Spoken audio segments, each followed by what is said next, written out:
All right, ladies and gentlemen, it is time for the last manga reaction of the day. Don't worry, this won't be an hour long like it was for One Piece, as it tends to go. Time to see what's happening in the days of Sakamoto days. Well, yeah, the days of Sakamoto. I'm sorry, I'm feeling a bit silly right now. The days of Sakamoto days, so let's begin. Yo, peoples! Qushu 92 here. Welcome back to more Sakamoto days. Last we left out on, well, firstly, my meal's been eaten and I have plenty of drink left. But last we left out on the Sakamoto days, we had the finale of the fight between Nagumo and Oki, which resulted in Nagumo essentially delivering the coup de grace to Oki, impaling him. But not before Oki got the last word, going like, I'm not letting my subordinate pay for our coffee from earlier. And then Oki then proceeds to die.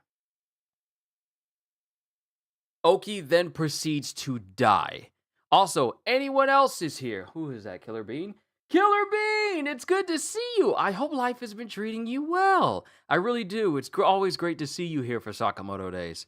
But yeah, Oki is dead. The head of the order of the JAA is now dead. So there's only a couple more fights and couple more people that are loose ends that need to be tied up before we get back to Sakamoto versus Uzuki. Because we have the lady with the knife and the baby, we have the Saionji twins versus Natsuki and Mafuyu, and we have not only Tanabata versus Shin, but we also have Gozu versus Shishiba and Osaragi. They are the only ones that are left major fight-wise before we get back to the main event with Sakamoto back at the tower. And what did I say? After we were done with Sakamoto, we were going to cut away from him and then we were going to focus on everybody else. And that's exactly what we're doing right now. But let's get started with chapter 248. I'll check out chat and look at what you guys are saying later. Once I get done. So if I am a bit late responding to you while you guys talk to me, then I only ask that you forgive me. But days 248 alike. And it cuts to some numerous JAA dudes who are hovering around Nagumo. Because remember, Nagumo got slashed across the chest by Oki. And he's just laying slumped over against the wall outside. And they're hovering going, "Yo, isn't that dude Nagumo?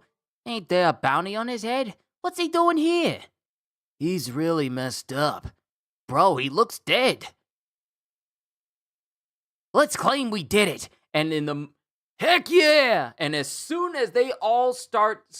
Mind you, they're saying this as all... And mind you, there are 3 JAA agents who are hovering over Nagumo thinking like, let's claim his body and say that we did it. The moment those words literally come out of their lips, every single one of their heads is literally separated from their shoulders. They are The thing that I find crazy about Sakamoto days is that you can get decapitated so quickly that your body doesn't even pick up that you've been decapitated as you still try to talk. You don't realize it until after the fact. And then Nagumo wakes up. Guess I passed out. Ugh, what happened here? Because Nagumo was passed out. I thought it was him unconsciously doing it. But no, someone else came and decapitated all of them. And then Nagumo's looking around and he's going, nah, it couldn't be. And then we cut back to Shishiba, who's flying through the streets, bringing his hammer down on Gozu. And Gozu's smiling because he still thinks that he has a shot at beating Shishiba. But he's going, huh. And then Shishiba, what's so funny? You're so fired up. What? We already took over the JAA and the government. What's the point of going wild now? Don't get the wrong idea. I'm not trying to take back the JAA or restore order to Japan or any high-minded bull like that. Now why put your life on the line? When someone attacks me, I fight back. Ain't that enough? And then he proceeds to continuously fight Gozu. Quit acting cool. I see right through you. You and I are kinda alike. And that catches Shishiba's attention. Oh really? How so? You're not the type who gets fired up on your own behalf. What? Seriously? You think I became an assassin to help people or make the world a better place? Huh. Beats me. You're an idiot. Die. No, you die! And Gozu launches immediately at Shishiba and tries to hit him with like an electrified clawed hand. But Shishiba dodges away, but then Gozu grabs him by the tie and looks like he's about to bring his other free hand to basically impale Shishiba in the face. But the thing is that I don't think Gozu realizes is that you're doing all of this to Shishiba, and his expression really hasn't changed. He looks disinterested. Even while he's being brought up to Gozu's face as Gozu prepares to impale him through the head, he's looking like... Because before he does anything, Gozu finds that his shoulder gets clawed through all of a sudden. Because Shishiba not only escaped his grip, but blitzed him with so much speed that Gozu doesn't even understand what just happened. He doesn't understand what just happened because he was literally right there with Shishiba, and then Shishiba's behind him already bringing his hand away from literally clawing out a portion of his shoulder. Dude, that was fast. And then Shishiba goes over to a telephone pole and using his hammer, that is so dangerous. That is so crazy. This is an assassin who is so proficient with one weapon that him wielding a hammer is tantamount to him wielding any sort of insta-kill weapon. Him having a hammer is all like, this dude fights with hammers. I got a gun. That means nothing to this dude. So he takes his hammer at this pole, and then he takes a nail out, and then flips it in the air. And then with absolutely crazy precision, manages to hit the head of the nail dead center on his hammer and send it launching at Gozu. As he goes, what's the matter? Is that all you got? And then Gozu's look, he's lost that smile. Gozu done lost that smile he had before because he thought he had the upper hand. Son of a... Electricity ain't free, is it? Don't you need to recharge soon? And then Gozu takes up this whole big ball of electricity in his hand, and Shishiba jumps away immediately. I'll kill you, energy efficient style. So, the bastard noticed. And then Shishiba's standing there, and then Gozu notices as a big old circular saw goes sailing just narrowly close to Shishiba's head, but he's unfazed because Gozu has to put his hands up to block Osaragi. And then Gozu goes flying into a wall because of the massive strength put behind the throw. See, when I look at Osaragi, I see a woman who has so much strength that if you fight her, you are not walking away with limbs. Despite her frame, she is literally one of the physically strongest people in this series. And she's just standing next to Shishiba. Shishiba goes, nice timing, as always. You finished your part? It got taken over. By who? A teddy bear. A bear? They're in Tokyo now. And then they hear a crackling sound as they look up, and all this electricity is basically emanating from this pachinko parlor.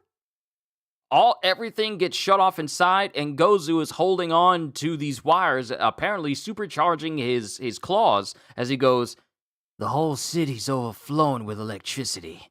I'm already charged up. Oh, you think you're real slick, huh? Stealing energy like a pathetic parasite. And then Gozu's standing there as Osaragi revs up her circular saw. And then it shows both Osaragi and Shishiba rushing towards Gozu. Well, it centers on the panel of Shishiba and Gozu, and that's where the chapter ends. See, I feel like I get through these chapters way quicker than One Piece, because One Piece has a lot of moments that, really grab my attention. Okay, so, what we got here... Good to see you, Blue Blur. Yo, I'm back after the One Piece stream. It's been forever since I last checked on Sakamoto Days. I'm down to read it now. Well, they got the whole chapters out there for you to read. And if you don't want to read them, or maybe you want to have a voice that goes along with the series as well, then know that I'm always here. Looks like something Yotsumura would do. See, that's the reason why I have to go back to the part where all three heads were taken off.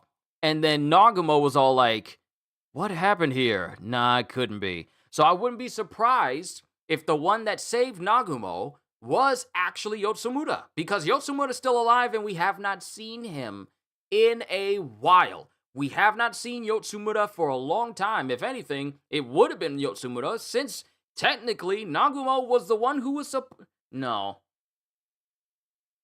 Nagumo was the one who was supposed to kill Yotsumura under orders of the JAA, but he let him go because Nagumo had ulterior motives for keeping him alive. So I wouldn't be surprised if this is Yotsumura repaying Nagumo for allowing him to live. So I would not be surprised if it was him.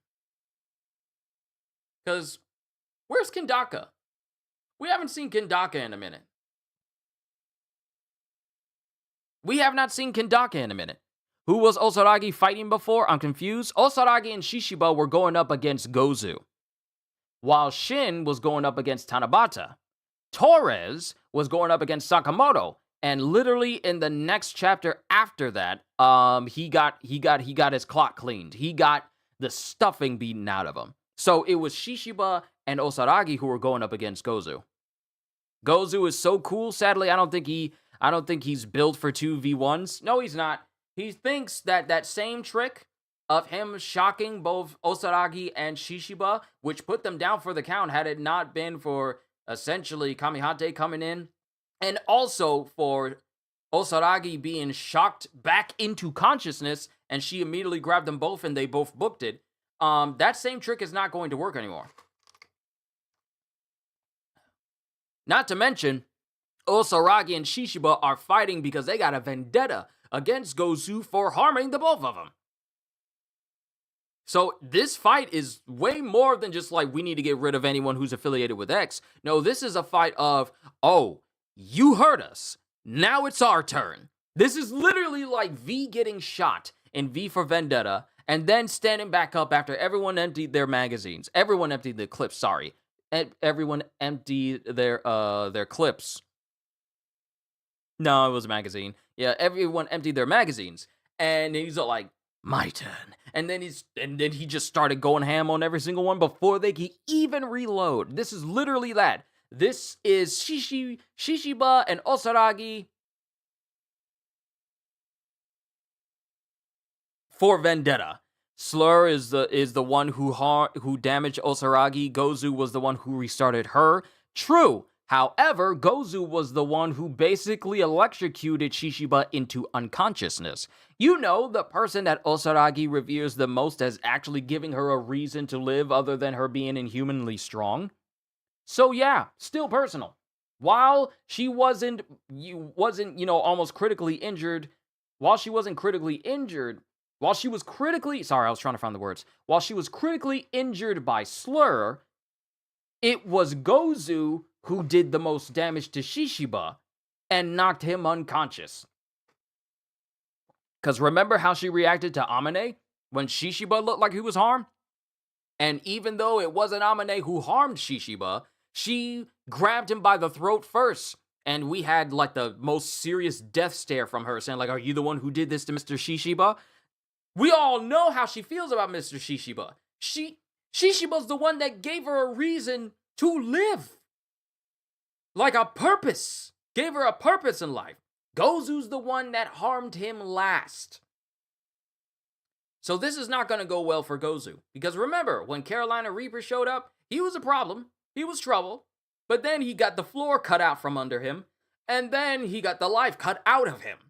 And all we saw were his body parts flying through the hole and Osaragi crawling up like Sayako from The Grudge. She's scary? Bruh, yes. Yes. Out of every person that terrifies me within Sakamoto days, it is Sakamoto, it is Old Man Takamura, and it is Osaragi. Everyone else has their moments, but I'm not scared of them. I'm not scared of Kumanomi. I'm not scared of anybody. But I am scared. She scares me. She's the scariest woman in this series simply because Her appearance belies a strength that surpasses that of normal human beings. Even amongst people her size, even amongst assassins, she's inhumanly strong. So now we're in a situation, and I'm so glad we're moving from one fight to the next, because after Gozu's down for the count, and mind you, Shishiba and Osaragi have absolutely no reason to keep him alive. They are here to end lives. They are here to get revenge and kill the person that caused them harm. I find it funny that Gozu tried to compare himself to Shishiba. Ironic that he's the oldest, but he's acting on behalf of Slur. A good older brother should be the one setting the example. So, my thing is, they're following Slur because they think that this is going to give them a life where they get to be free and do whatever they want to, because life in Alkmaar was anything but freeing. It was horrific. But I don't think Gozu understands that there are people. See, the thing is, in the assassin business, and I say this as a person who is not an assassin at all, my extent of assassin knowledge only goes as far as Sakamoto Days and John Wick. There's a lot of other series, but John Wick and Sakamoto Days stick the most in my head. In this sort of profession, in this profession where people specialize in different ways of killing other people, there will always be someone at the top that everyone tries to come up against, but they cannot stop. John Wick side? John Wick. Sakamoto side? Basically any member of the Order that's still alive. The only reason why Takamoto lost was because Uzuki pulled a basic, perfect split personality copy and cut him down. And that was the only thing that brought down Takamoto. Other than that, he basically was unmatched by even our own main character. But being with Slur, being with X, being with Uzuki has filled every single person that runs with him with this sense of superiority that they are pretty much better than everyone else, and that no one is better than them. But we have already seen multiple examples of people being cut down as if they're nothing because of that bravado, because of that overconfidence, because of that cockiness. That cockiness. I was about to say cockiness, but that's not a word. Because of that. So Gozu smiling like he has a chance. I'm sorry, but he doesn't. Because Shishiba and Osaragi, I mean, they barely get into fights that leave them with any distinguishing marks. Mind you, Shishiba has one, and I think possibly Osaragi has one from getting, slashed by Slur, but even then, she is moving as if that doesn't even matter to her at all. So, with Gozu, I feel nothing but pity, because he doesn't have a chance. Oh, I'm all charged up now. Now I can fight at full strength. I'm like, bruh, Shishiba isn't even taking this fight seriously because his eyes haven't widened at all. He's just like, oh, you're grabbing my tie. Oh, okay. Oh, you're about to jab me in the face with these claws. Oh, okay. He doesn't even react to anything that's happening to him. You have not rattled your opponent. He's not yelling. He's not screaming. He's just casually talking to you. If you think you're gonna fight this person and you're gonna come out on top, and you're just gonna take down both Osaragi and Shishiba at the same time, and you think your electricity is gonna work the same way twice? Yeah, this is about to be very, very bad for Gozu. Like I said, I feel nothing but pity. Sakamoto is the only one who doesn't kill. Would be crazy if Tenkyu is the only orphan to survive. I mean, if they never let him out of that prison or he never finds his way out, it'd be funny, but also ironic that the very person who wanted to reunite with his friends is the only one of his friends to come out of this alive. That would be crazy. The one that has not been able to see his friends may be the only one to survive amongst his friends.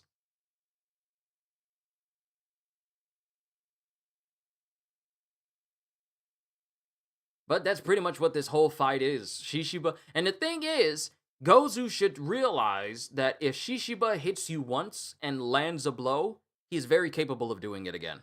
Because remember, he didn't land a significant blow on Gozu up until this point.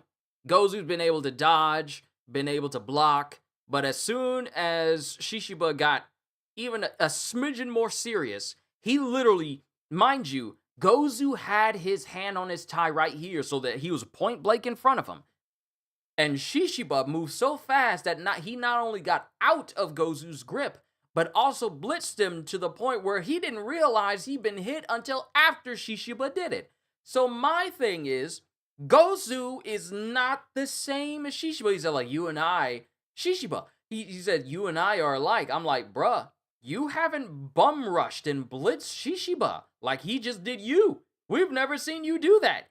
You are not the same. You fight with electricity and need to charge up in order for you to be at maximum strength. Shishiba only needs a hammer. We are not the same. Literally had to take out power from an entire building just for his claws to be charged up. Meanwhile, Shishiba just needs an available hammer, and that dude carries spares. Osaragi is genuinely terrifying when she locks in? Yes. She is absolutely terrifying when she locks in. When she was fighting against, what was it? It was either Shin or... Who was she fighting in the museum? It wasn't Heisuke. I think it was Shin. And she punched straight through like a model building, like it didn't matter. And I'm pretty sure that it was probably a very solid structure. But she punched straight through it and then punched him in the face. And no matter what Shin tried to do, I'm still hoping that it was actually Shin who was fighting her that way, and not Heisuke. I don't think it was Heisuke.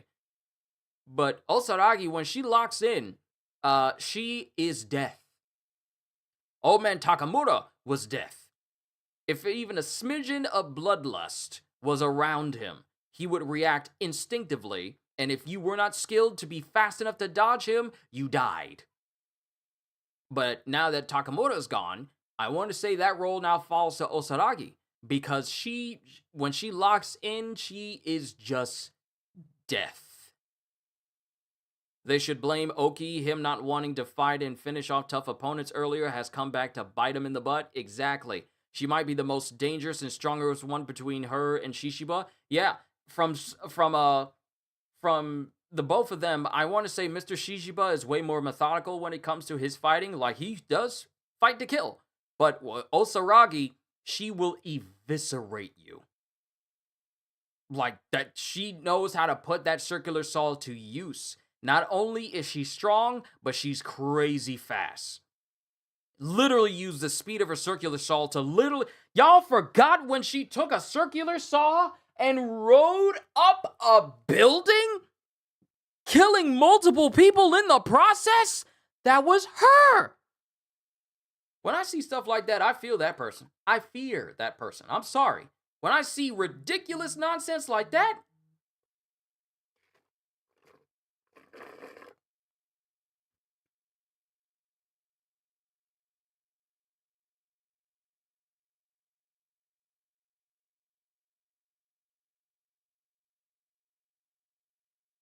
That was her. It's crazy. It's crazy.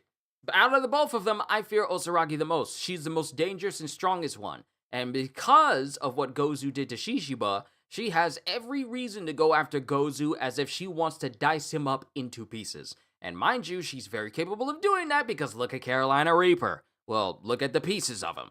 That's pretty much the result of it now. And the thing is, this final panel... This final 2 pages shows Gozu launching towards them, as if him being charged up with electricity is going to give him an edge at all. Shishiba's got dual hammers, Osaragi's wielding a circular saw. Gozu is just smiling ear to ear like he isn't about to get manhandled in the worst way possible by 2 people who have it in for him the worst. So I feel bad for this dude, because he's not walking away from this. He's not walking away from this. And mind you, Shishiba has already revealed that there's a downside to Gozu's powers. Not his powers, but Gozu's electricity. There's a downside to it. He has to charge up. So if he discharges too much, he wastes that energy, and then he has to go back and charge up again. So that weakness has already been discovered. But I hope he seriously doesn't think that he has an edge in this fight. Just because he's got like a whole bunch of electricity shooting out of his hands, then that means he's going to be able to go up against 2 of some of the deadliest assassins who are still alive from the original order. Like this smug smile on this Joker's face is gonna be so poetic when he gets owned by Osaragi and Shishiba in the next fight. Fighting electricity should be tough because it just forces your body to shut down when it comes in contact.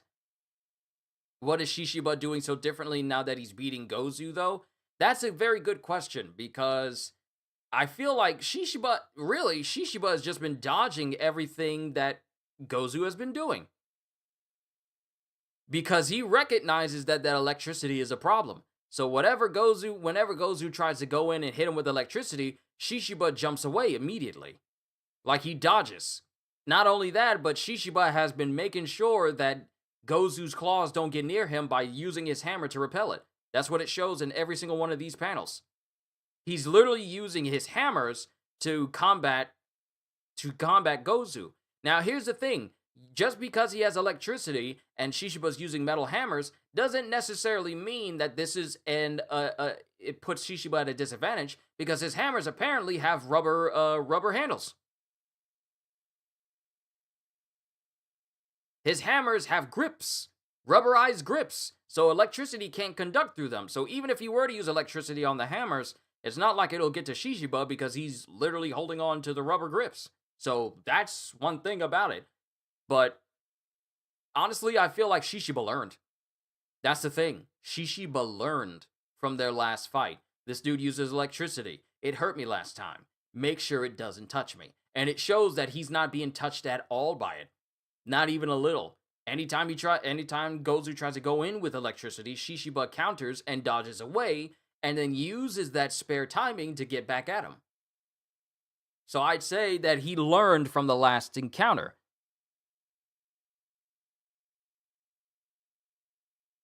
And neither Osaragi or Shishiba have been touched by his lightning and electricity since this fight has started. Mind you, we're not going on break from this chapter, so hopefully we get to see the continuation of this fight and see just how well they've adapted to the fighting style of Gozu and if he has anything in his repertoire that will be able to at least give him an edge. But I doubt it. There may be some touch and go moments, but Gozu is not walking away from this unscathed. He is not. If he doesn't die outright, he is going to be severely impaired.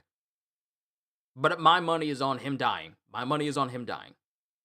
But that was the chapter of Sakamoto Days, ladies and gentlemen. And I have to say, this was one of those fights where I'm looking forward to it the most, simply because Osaragi and Shishiba need this. They've had a vendetta against Gozu ever since he basically put a shock to their system, like static shock. And now they're right in front of the very person that put them in the situation that they are right now, that they had to run away from. It's all because of Gozu. Mind you, Slur had a part to play in it as well, but Gozu was the one who really hurt all of them. So I can't wait to see how this fight goes.